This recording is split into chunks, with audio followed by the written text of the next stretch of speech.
មហាបរោះរបស់អាស៊ីដែលពិភពលោកសម្លឹងមើលមិនដាក់ភ្នែកព្រោះមហាបរោះម្នាក់នេះ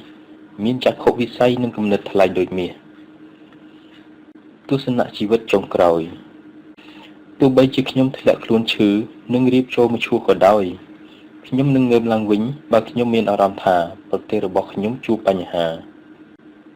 មិនថាមនុស្សចំនួនថ្មីរបស់សិង្ហបុរីជ្រើសរើសវិថីខាងមុខយ៉ាងដូចម្តេចទេខ្ញុំជឿជាក់យ៉ាងខ្លាំងថាបើសិង្ហបុរីបានរដ្ឋាភិបាលដែលល្ងង់ខ្លៅជើងនឹងរលាយហើយប្រទេសនេះនឹងលិចលង់ទៅក្នុងភាពទទេស្អាតយ៉ាងពិតប្រាកដក្នុងតំបន់អាស៊ីរបស់យើងនេះមានបុគ្គលសំខាន់ដែលមិនត្រឹមតែអស្ចារ្យនិងល្បីលំបាប់ពិភពលោកប៉ុណ្ណោះទេតែមានបុគ្គលខ្លះអស្ចារ្យរហូតត្រូវពិភពលោកត្រូវចាំមើលមិនដាក់ភ្នែកសិង្ហបុរីជាប្រទេសកោះតូចៗដែលមានប្រជាជនមិនច្រើននិងគ្មានធនធានធម្មជាតិរបស់ខ្លួនទេប៉ុន្តែសិង្ហបុរីคล้ายៗជាប្រទេសអ្នកមានសេដ្ឋកិច្ចរីកចម្រើនយ៉ាងឆាប់រហ័សគួរឲ្យភ្ញាក់ផ្អើលមានមហាវិទ្យាល័យដែលមានគុណភាពនិងជាទីទទួលស្គាល់លំដាប់ពិភពលោកដែលសិង្ហបុរីទៅជាបែបនេះបានដោយសារបុរសម្នាក់ឈ្មោះថាលីខ្វាន់យូលោកលីខ្វាន់យូត្រូវបានកត់ត្រាចូលក្នុងទំព័រប្រវត្តិសាស្ត្រថាជាមនុស្សដែលកាន់អំណាចគ្រប់គ្រងសិង្ហបុរីយូរដល់ទៅ31ឆ្នាំជា31ឆ្នាំដែលធ្វើឲ្យសិង្ហបុរីដែលជាកោះអន់ថយរីកចម្រើនបែបលូតផ្លោះនិងមានបំផុតយ៉ាងឆាប់រហ័សបំផុតក្នុងពិភពលោកដែលមានសេដ្ឋកិច្ចស្ថិតក្នុងលំដាប់ទី12របស់ពិភពលោកជាប់គ្នា2ឆ្នាំគឺឆ្នាំ2013និងឆ្នាំ2014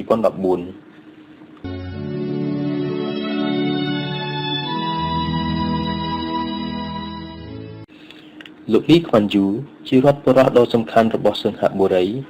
និងជាបុគ្គលដ៏មានឥទ្ធិពលខ្លាំងបំផុតក្នុងតំបន់អាស៊ីអាគ្នេយ៍គំនិតនៃការគ្រប់គ្រងប្រទេស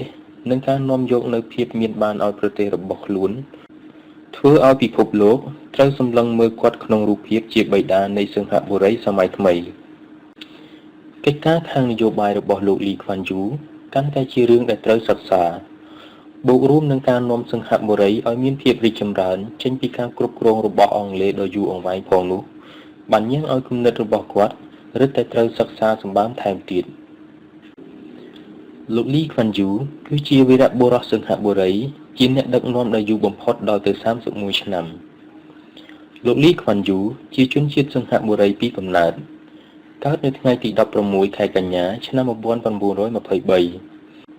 បញ្ចប់ការសិក្សាពីមហាវិទ្យាល័យ Raffles ជាមហាវិទ្យាល័យដែលមានឈ្មោះល្បីបំផុតនៅក្នុង British Malaya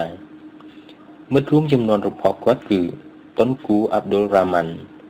នាយករដ្ឋមន្ត្រីរបស់ប្រទេសម៉ាឡេស៊ីជីវិតរបស់គាត់ធ្លាប់ផ្លាស់ប្ដូរក្នុងវ័យ19ឆ្នាំនៅពេលជប៉ុនចូលមករករានសិង្ហបុរីក្នុងសម័យសង្គ្រាមលោកលើកទី2ហើយអាចយកឈ្នះលើកងទ័ពអង់គ្លេសដែលគ្រប់គ្រងសិង្ហបុរីបានដោយងាយជ័យជំនះរបស់ជប៉ុនបានបំផ្លាញជំនឿរបស់លោកលីខ្វាន់យូលើរឿងការមិនអាចយកឈ្នះជនជាតិស្បែកសបានទាំងស្រុងគំនិតខាងនយោបាយរបស់លោកលីខ្វាន់យូចាប់ផ្ដើមពីថ្ងៃនោះរហូតមកក្រោយសង្គ្រាមបានបញ្ចប់ព្រមគ្នានឹងជ័យជំនះរបស់សហរដ្ឋអាមេរិកលោកលីខ្វាន់យូបានធ្វើដំណើរទៅសិក្សាបន្តផ្នែកច្បាប់នៅសាកលវិទ្យាល័យ Cambridge ក្នុងប្រទេសអង់គ្លេសហើយបានរៀបការជាមួយនឹងនាង Kwa Gechu ដែលបានមករៀននៅកន្លែងតែមួយលោកលីខ្វាន់យូបានចូលរួមសកម្មភាពជាមួយម៉ាឡាយូទាមទារឲ្យអង់គ្លេសប្រគល់ឯករាជ្យដល់សិង្ហបុរីពីការគ្រប់គ្រងរបស់អង់គ្លេសក្រោមការគាំទ្រពីបក Labour Party របស់អង់គ្លេសក្រោយពេលរៀនចប់លោកលីខ្វាន់យូបានត្រឡប់មកប្រទេសសិង្ហបុរីក្នុងឆ្នាំ1955ចូលប្រឡូកក្នុងឆាកនយោបាយយ៉ាងពេញទីដោយបានបង្កើតគណៈបក People Action Party ឬគណៈបកសកម្មភាពប្រជាជនហើយបានឈ្នះការបោះឆ្នោត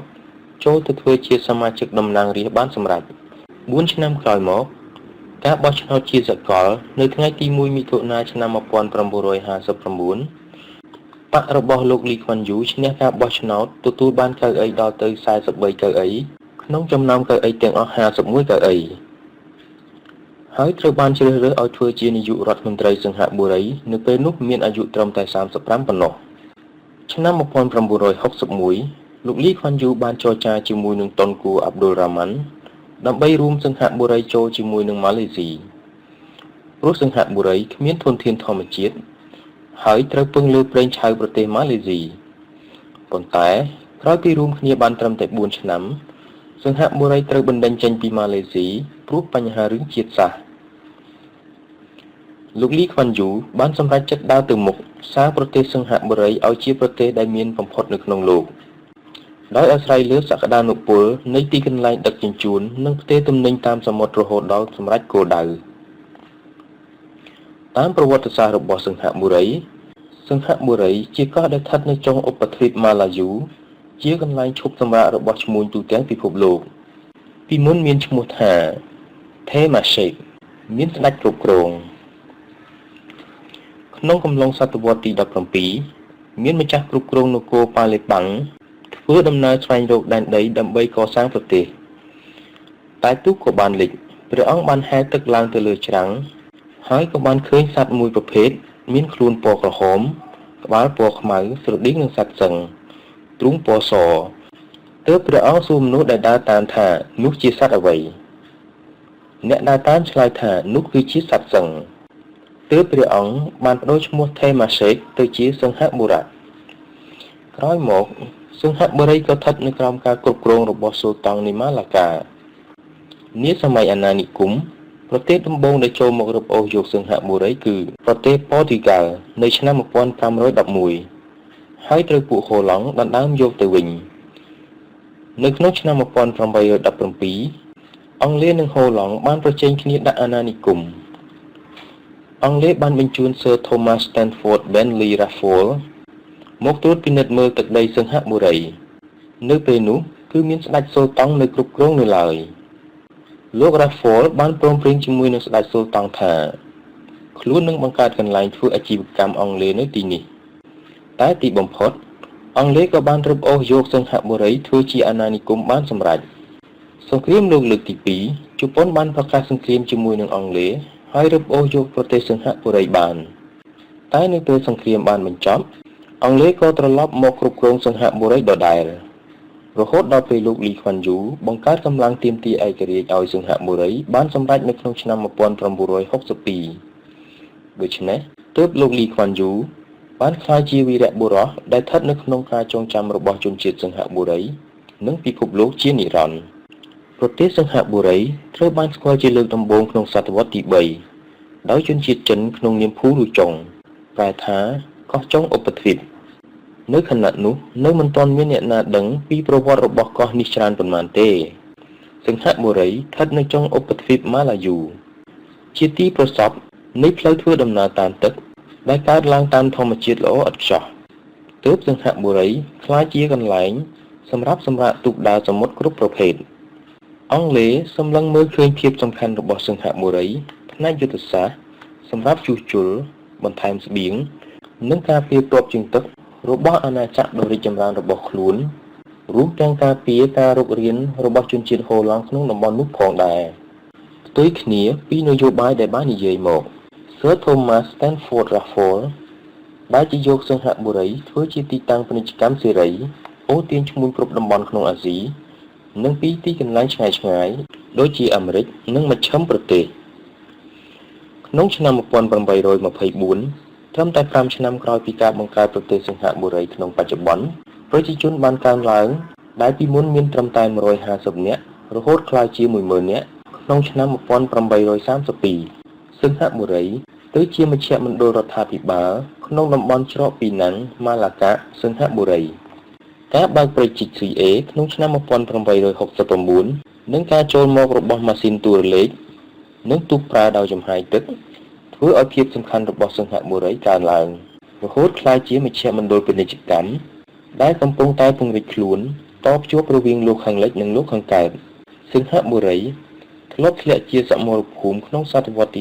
14ពេលចូលទៅពាក់ព័ន្ធនឹងការដណ្ដើមយកឧបទ្វីបម៉ាឡាយូរវាងសៀមនិងអាណាចក្រម៉ាត់ប៉ាហ៊ីតលើកោះជ្វា5សតវត្សក្រោយមកទីនេះក៏កើតនៅសង្គ្រាមដ៏ធំឡើងម្ដងទៀតក្នុងអំឡុងសង្គ្រាមលោកលើកទី2ដែលចាត់ទុកថាសង្ហបុរីជាប៉មការពារដែលគ្មានថ្ងៃបែកតែទីបំផុតកងទ័ពជប៉ុនក៏អាចគ្រប់គ្រងកោះនេះបានក្នុងឆ្នាំ1942ក្រោយសង្គ្រាមសង្ហបុរីក៏ក្លាយជាអាណានិគមរបស់អង់គ្លេស ការរីកចម្រើនរបស់លទ្ធិជាតិនិយមធ្វើឲ្យសិង្ហបុរីមានរដ្ឋាភិបាលគ្រប់គ្រងខ្លួនឯងក្នុងឆ្នាំ1959ហើយនៅថ្ងៃទី9ខែសីហាឆ្នាំ1965សិង្ហបុរីក្លាយជាសាធារណរដ្ឋសេរី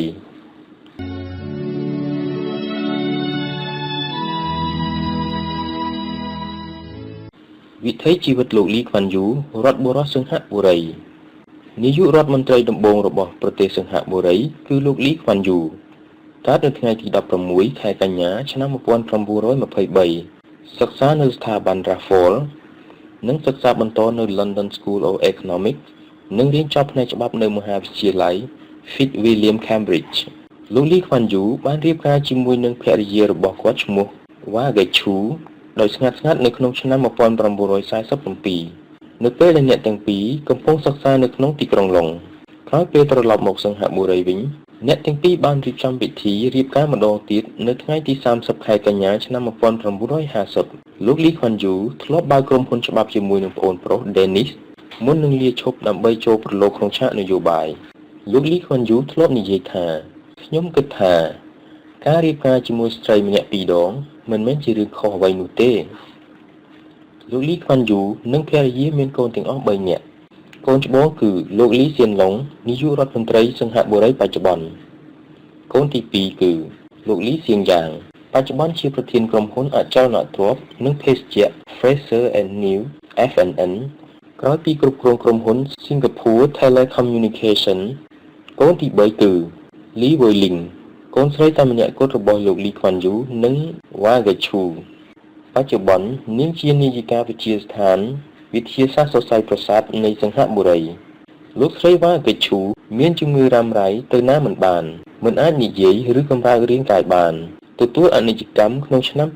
2010នៅផ្ទះក្នុងក្រុងសិង្ហបុរីក្នុងជន្មាយុ89ឆ្នាំ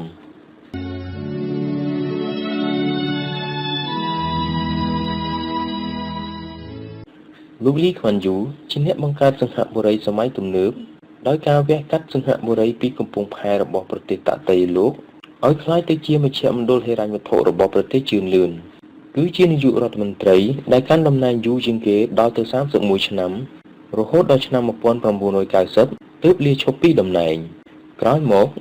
គាត់បានមកកាន់តំណែងជាទេសរដ្ឋមន្ត្រីក្នុងរដ្ឋាភិបាលរបស់នាយករដ្ឋមន្ត្រីលីសៀនឡុងកូនប្រុសរបស់គាត់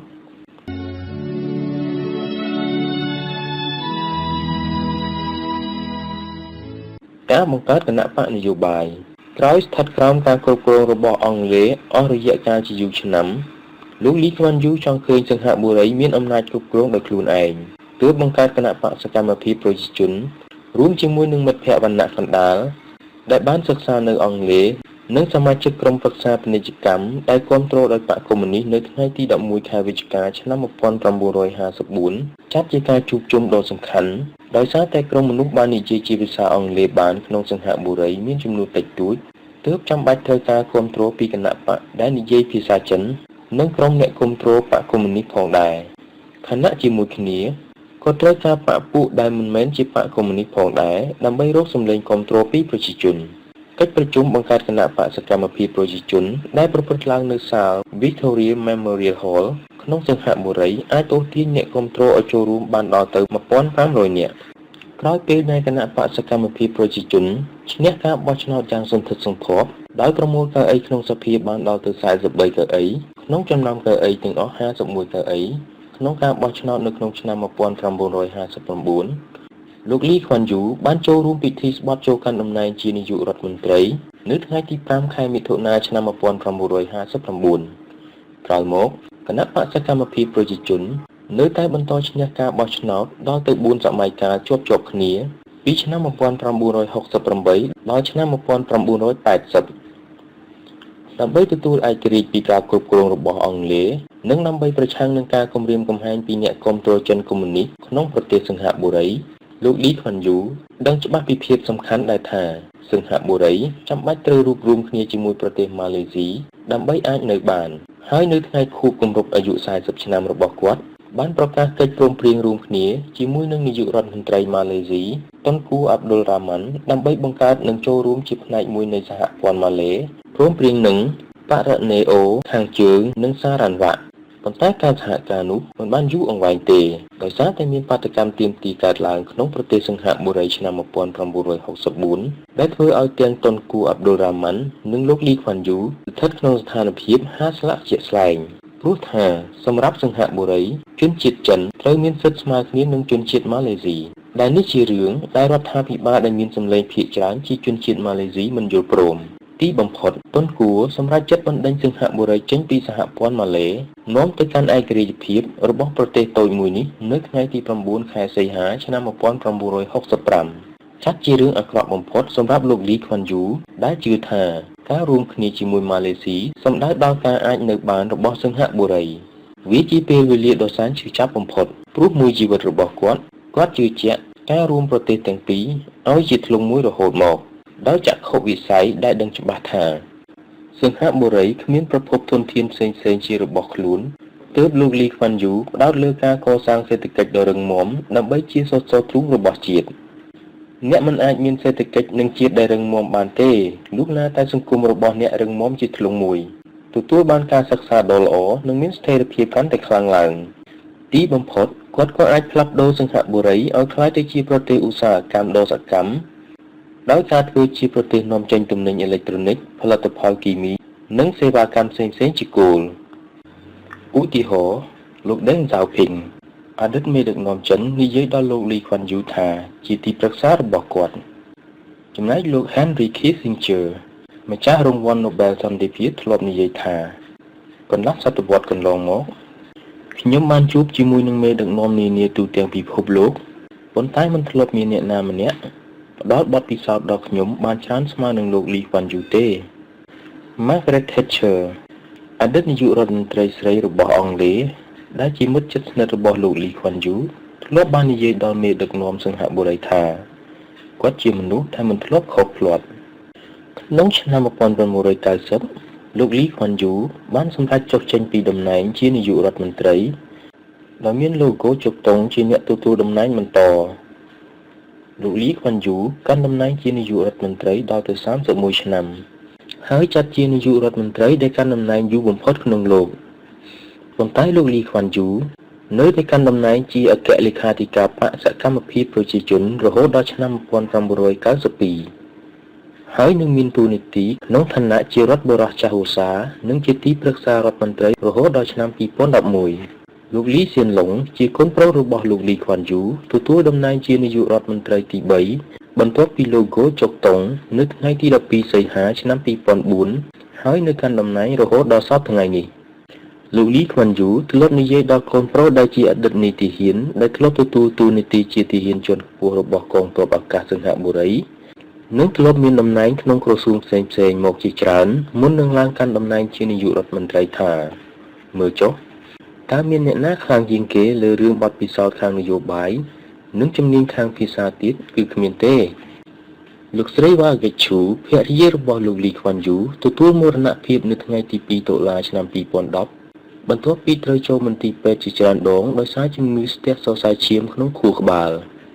មុនពេលដែលគាត់ចាកចេញទៅលោកលីខ្វាន់យូតែងតែចំណាយពេលនៅជិតភរិយារបស់គាត់ជានិច្ច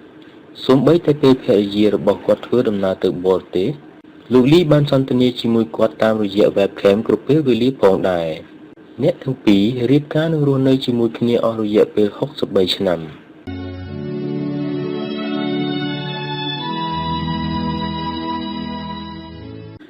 កាលពីថ្ងៃទី15កុម្ភៈ2013លោកលីខ្វាន់យូត្រូវប្រឈមនឹងស្ថានភាពបេះដូងលោតខុសចង្វាក់ដែលរ៉ាំរ៉ៃជាយូរមកហើយ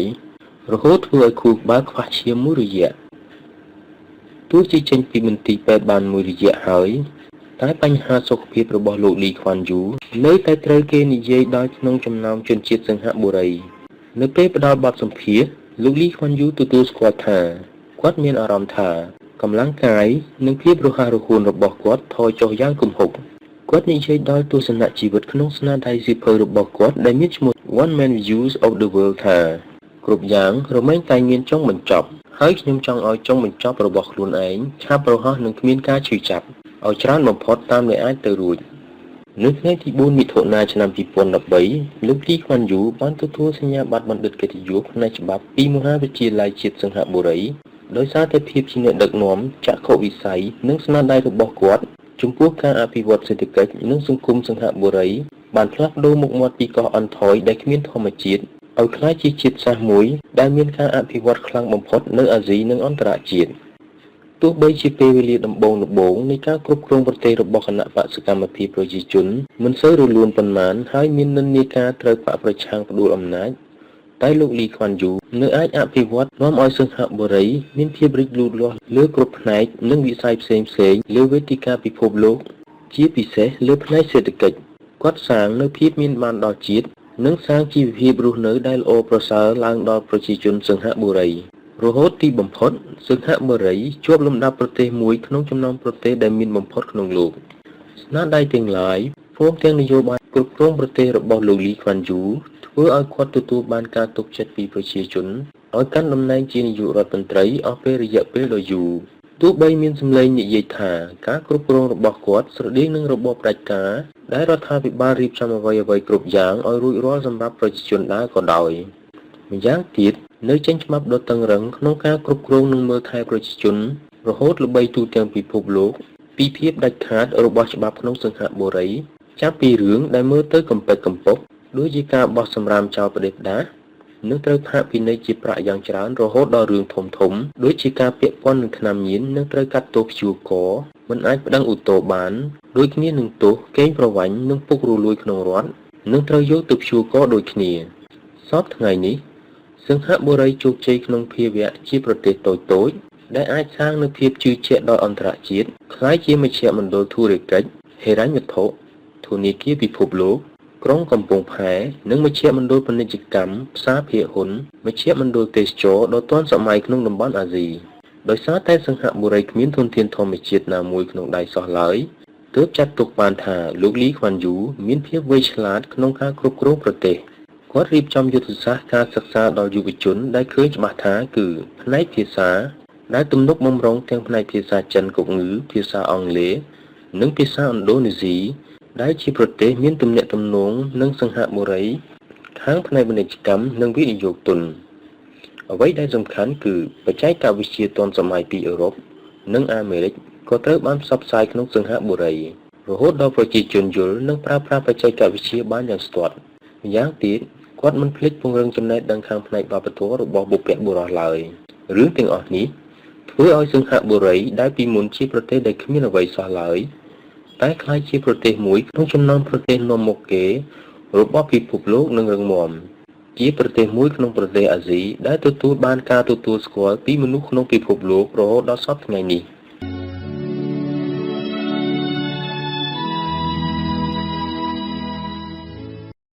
រដ្ឋបុរសដ៏អស្ចារ្យអំឡុងពេល31ឆ្នាំនៃការគ្រប់គ្រងអំណាចនិងក្នុងឋានៈជានាយករដ្ឋមន្ត្រីរបស់លោកលីខ្វាន់យូសង្ហបុរីបានផ្លាស់ប្ដូរមុខមាត់សេដ្ឋកិច្ចរបស់ប្រទេសជាច្រើនពីប្រទេសសង្ហបុរីដែលជាកោះតូចៗរហូតក្លាយជាមជ្ឈមណ្ឌលសេដ្ឋកិច្ចពិភពលោក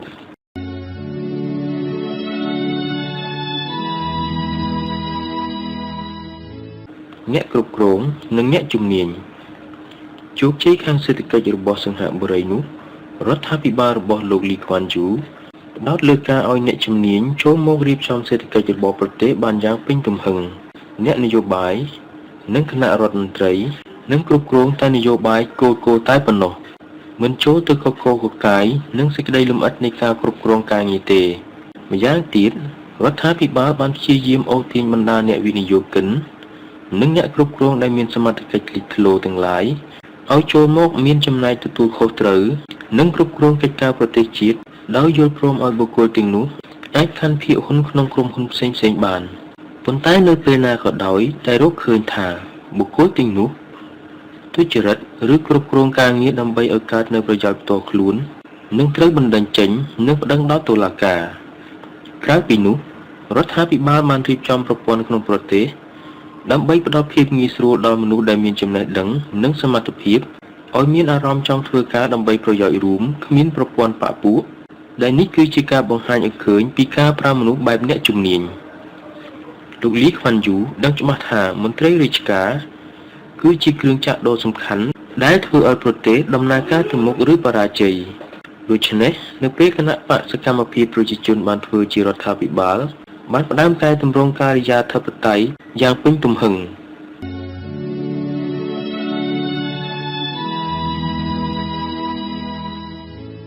ដើម្បីសាងនូវការយល់ដឹងខាងនយោបាយនិងទូនីតិ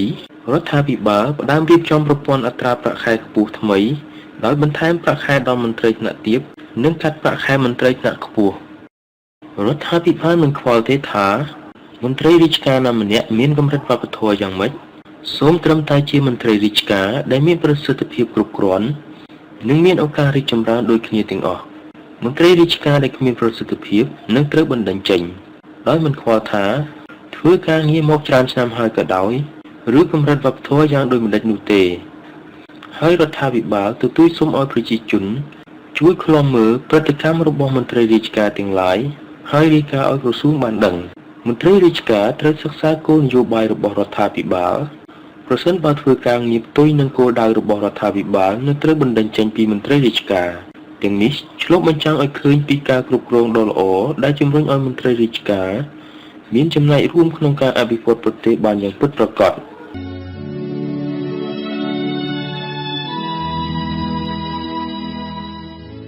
ចំណែកឯលោកលីខ្វាន់យូជាអ្នកដឹកនាំរដ្ឋាភិបាលដែលមកពីការបោះឆ្នោតដោយមានសម្លេងភាគច្រើនក្នុងសភាគាំទ្រនោះ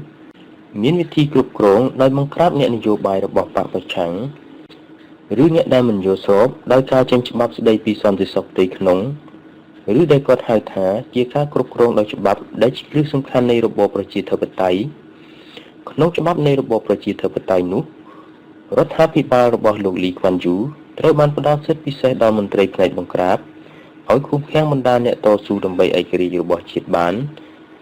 គាត់ប្រើច្បាប់នេះដោយបង្ក្រាបបកប្រឆាំងដែរលោកនាយករដ្ឋមន្ត្រីលីខ្វាន់យូបានចចាប្រនិធានយ៉ាងម៉ឺងម៉ាត់ថាដរាបណាខ្លួនគាត់ជាអ្នកដឹកនាំរដ្ឋាភិបាលគណៈរដ្ឋាភិបាលរបស់គាត់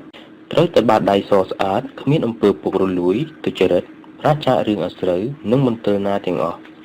ថែមទាំងបានចេញច្បាប់ស្តីពីការរក្សាភាពស្អាតដែលមានទោសវិន័យធ្ងន់ជាអធិបតេយ្យដោយមិនយល់មុខអ្នកណាទាំងអស់រហូតសាងប្រទេសសិង្ហបុរីឲ្យទៅជាទីក្រុងស្អាតគ្មានសម្រាមនិងមានរបៀបវិន័យលោកលីខ្វាន់យូជាមនុស្សមានចក្ខុវិស័យវែងឆ្ងាយនិងយល់ពីប្រទេសសិង្ហបុរីបានច្បាស់ឆ្លុះបញ្ចាំងឲ្យឃើញថាការដែលប្រទេសសិង្ហបុរីអាចសម្រេចជោគជ័យលើការអភិវឌ្ឍប្រទេសជាច្រើននោះវាមិនមែនដោយសារតែប្រទេសស្ថិតនៅចំណុចយុទ្ធសាស្ត្រខាងសេដ្ឋកិច្ចតែម្យ៉ាងនោះទេតែមានអ្នកដឹកនាំដូចជាលោកលីខ្វាន់យូជាបច្ច័យមួយដ៏សំខាន់ខ្លាំងណាស់ព្រោះប្រសិនបើអ្នកដឹកនាំប្រទេសមិនបានប្រើចំណុចយុទ្ធសាស្ត្រនោះឲ្យជាប្រយោជន៍ពេញលេញដល់ប្រទេសនោះទេការអភិវឌ្ឍក៏មិនអាចសម្រេចជោគជ័យបានចំណែកឯភូមិសាស្ត្រដែលមានលក្ខណៈជាចំណុចយុទ្ធសាស្ត្រខាងសេដ្ឋកិច្ចនោះមិនមែនឃើញមានតែនៅក្នុងប្រទេសសិង្ហបុរីប៉ុណ្ណោះទេប្រទេសអេស៊ីបនិងប្រទេសប៉ាណាម៉ាក៏មានភូមិសាស្ត្រស្រដៀងនឹងសិង្ហបុរីដែលមានលក្ខណៈជាចំណុចយុទ្ធសាស្ត្រខាងពាណិជ្ជកម្មដូចគ្នាប៉ុន្តែការអភិវឌ្ឍប្រទេសមិនសម្រេចជោគជ័យស្មើសិង្ហបុរីឡើយអាចនិយាយបានថាទីតាំងរបស់ប្រទេសវាគ្រាន់តែជាបច្ច័យបន្ទាប់បន្សំតែប៉ុណ្ណោះបច្ច័យសំខាន់ដែលធ្វើឲ្យប្រទេសជាតិរីកចម្រើនទៅមុខបាននោះគឺអ្នកដឹកនាំសិង្ហបុរីសម្រាប់ជោគជ័យក្នុងការអភិវឌ្ឍប្រទេសបានកើតពីស្នាដៃដ៏ល្អរបស់លោកលីខ្វាន់យូយ៉ាងពិតប្រាកដលក្ខណៈនៃការគ្រប់គ្រងប្រទេសរបស់លោកលីខ្វាន់យូអាចមិនជាទីពេញនិយមរបស់មនុស្សជាច្រើនតែគាត់បានធ្វើឲ្យសិង្ហបុរីផ្លាស់ប្ដូរពីប្រទេសក្រលំបាកទន់ខ្សោយក្លាយទៅជាប្រទេសរឹងមាំនិងមានស្ថិរភាពខាងសេដ្ឋកិច្ចក្នុងកម្រិតជួរមុខរបស់ពិភពលោកបានក្នុងរយៈពេល31ឆ្នាំនៃការកាន់តំណែងរបស់លោកលីខ្វាន់យូចាប់ថាជាអ្នកគ្រប់គ្រងប្រទេសយូទោះបីក្រោយមកមានការបោះឆ្នោតជាបន្តបន្ទាប់ក៏ដោយតែការដែលគាត់បានប្រកាសសង្គ្រាមជាមួយបកកុម្មុយនីសនិងដកហូតអំណាចអ្នកនយោបាយបកប្រឆាំងយ៉ាងដាច់ខាតធ្វើឲ្យមនុស្សហើយរបបគ្រប់គ្រងរបស់សិង្ហបុរីថាជាប្រជាធិបតេយ្យផ្ដាច់ការលោកលីខ្វាន់យូស្ថិតក្នុងអំណាចអស់រយៈពេលជាយូររហូតមានឈ្មោះថាជានាយករដ្ឋមន្ត្រីបានពីការបោះឆ្នោតដែលនៅក្នុងតំណែងយូរបំផុតក្នុងលោកលោកលីខ្វាន់យូចាប់ផ្ដើមលែងដៃពីការគ្រប់គ្រងប្រទេសដោយផ្ទាល់ចាប់ពីឆ្នាំ1990ដោយឲ្យលោកហ្គោចុកតុងឧបនាយករដ្ឋមន្ត្រីទី1ធ្វើតួនាទីសម្រាប់គោលនយោបាយសំខាន់របស់រដ្ឋាភិបាលជំនួសតែការសម្រេចចិត្តលើរឿងសំខាន់ស្ថិតក្រោមការគ្រប់គ្រងរបស់លោកដដែល លោកលីខ្វាន់យូមានជំនាញផ្នែកអារម្មណ៍មិននឹងណធ្វើឲ្យកើតនូវបញ្ហាតាមមកជាច្រើនប្រការដូចជាមនុស្សនិយាយមិនសូវចេះទប់សម្ដីចំពោះករណីនិយាយថ្កោលទោសរដ្ឋចូលហក្នុងម៉ាឡេស៊ីថាមានកេរ្តិ៍ឈ្មោះមិនល្អព្រោះមានការសម្លាប់មនុស្សមានតែពូអន្តពាលនឹងចោលរួចឡានទាំងអស់រហូតគាត់ត្រូវនិយាយសុំទោសជាសាធារណៈជាមនុស្សប្រកបប្រជាមើងម៉ាត់គ្រប់រឿងទាំងអស់មិនអត់ធ្មត់ចំពោះសម្លេងវិភាគរិះគន់ពីអ្នកដទៃមិនទុកចិត្តអ្នកដទៃដោយករណីហ្គោជុកតុងដែលជានាយករដ្ឋមន្ត្រីបាននឹងសម្រេចចិត្តរឿងណាមួយត្រូវស្ថិតក្នុងខ្សែភ្នែករបស់លោកលីខ្វាន់យូគ្រប់រឿងហើយដោយសារតែលោកលីខ្វាន់យូជាលេខាធិការធំរបស់បកសកម្មភាពប្រជាជននៅពេលមានបញ្ហាណាមួយកើតឡើងជំនួសថាតែឲ្យបកជាអ្នកសម្រេចដោះស្រាយបញ្ហាលោកលីខ្វាន់យូនឹងជាអ្នកសម្រេចដោយខ្លួនឯងលោកលីខ្វាន់យូគឺជាមនុស្សអោនលំទោនមានទំនាក់ទំនងល្អជាមួយនឹងអ្នកដទៃចេះជួយអ្នកដទៃភាពជាវីរៈបុរសរបស់គាត់ដាស់តឿនកុំឲ្យមនុស្សដែលធ្វើការជិតស្និទ្ធនឹងគាត់ភ្លេចខ្លួនលោកលីខ្វាន់យូបានកសាងនូវគុណូបការៈយ៉ាងច្រើនដល់សិង្ហបុរីគាត់អាចផ្លាស់ប្ដូរឋានៈសិង្ហបុរីពីកោះតូចៗដែលគ្មានធនធានធម្មជាតិទៅជាមជ្ឈមណ្ឌលពាណិជ្ជកម្មនិងហិរញ្ញវត្ថុដ៏សំខាន់ក្នុងតំបន់អាស៊ីអាគ្នេយ៍បានដែលប្រការនេះមកពីលោកលីខ្វាន់យូនិងក្រុមការងារយល់ពីបញ្ហាពិតប្រាកដនោះសេដ្ឋកិច្ចសិង្ហបុរីនៅក្រោមរបបផ្ដាច់មុខដែលកាលពីមុនមានខាត់ថែលរបស់អង់គ្លេសនិងធនាគាររបស់សិង្ហបុរីជាអ្នកផ្ដាច់មុខលោកលីខ្វាន់យូបានបំផ្លាញរបបផ្ដាច់មុខនេះហើយបើប្រទេសសិង្ហបុរីឲ្យធនាគាររបស់ប្រទេសផ្សេងៗចូលមកប្រកួតប្រជែងបានដោយសេរីដូចជាធនាគារ Chase Manhattan របស់ Rockefeller និងធនាគារ Narodny របស់សូវៀតហើយអនុញ្ញាតឲ្យគ្រប់ធនាគារទទួលផ្ញើប្រាក់ជារូបិយប័ណ្ណប្រទេសផ្សេងៗដោយគ្មានកំណត់សិង្ហបុរីបានអូសទាញវិនិយោគិនបរទេសមកវិនិយោគក្នុងប្រទេសសិង្ហបុរីដោយមានមន្ត្រីរដ្ឋាភិបាលដែលស្មោះត្រង់សុចរិតមិនស៊ីសំណូកនិងមិនពុករលួយរួមទាំងភ្នាក់ងារដែលមានប្រសិទ្ធភាពដើម្បីផ្ដល់សេវាកម្មយ៉ាងរហ័សទាន់ចិត្តធ្វើឲ្យកើតការជឿជាក់ទូទាំងពិភពលោកធ្វើឲ្យសេដ្ឋកិច្ចរបស់សិង្ហបុរីជាទីទទួលស្គាល់ទូទាំងពិភពលោកមិនចម្លែកទេដែលយើងនិយាយឈ្មោះសិង្ហបុរីព្រមគ្នានឹងឈ្មោះរបស់លោកលីខ្វាន់យូដោយសារតែតំណែងនាយករដ្ឋមន្ត្រីដ៏យូរនោះធ្វើឲ្យឈ្មោះរបស់គាត់និងឈ្មោះរបស់សិង្ហបុរីជារឿងដែលគូនឹងគ្នា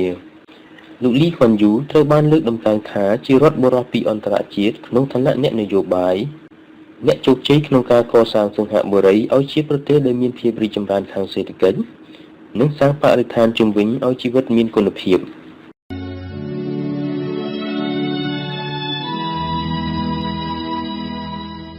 នយោបាយសិង្ហបុរីប្រទេសសិង្ហបុរីនាពេលបច្ចុប្បន្នជាប្រទេសដែលរីកចម្រើនខាងសេដ្ឋកិច្ចដ៏ល្អប្រជាជនមានគុណភាពជីវិតដ៏ល្អសិង្ហបុរីមានរបបគ្រប់គ្រងប្រជាធិបតេយ្យបែបរដ្ឋសភាមាននាយករដ្ឋមន្ត្រីជាប្រធានផ្នែកប្រតិបត្តិមានប្រធានាធិបតីធ្វើជាតួនាទីបែបពិធីការប៉ុណ្ណោះសិង្ហបុរីត្រូវបានប្រកាសជាសាធារណរដ្ឋសិង្ហបុរីក្នុងខែធ្នូឆ្នាំ1965សិង្ហបុរីទទួលយករបបប្រជាធិបតេយ្យបែបរដ្ឋសភារបស់អង់គ្លេសជាគំរូតែសិង្ហបុរីមានសភាតែមួយមានសភាពីរដោយអង់គ្លេសទេចាប់តាំងពីមានការបោះឆ្នោតជាលើកដំបូងក្រោយពីបានទទួលឯករាជ្យនោះមានត្រឹមតែបកនយោបាយមួយប៉ុណ្ណោះគឺបកសកម្មភាពប្រជាជន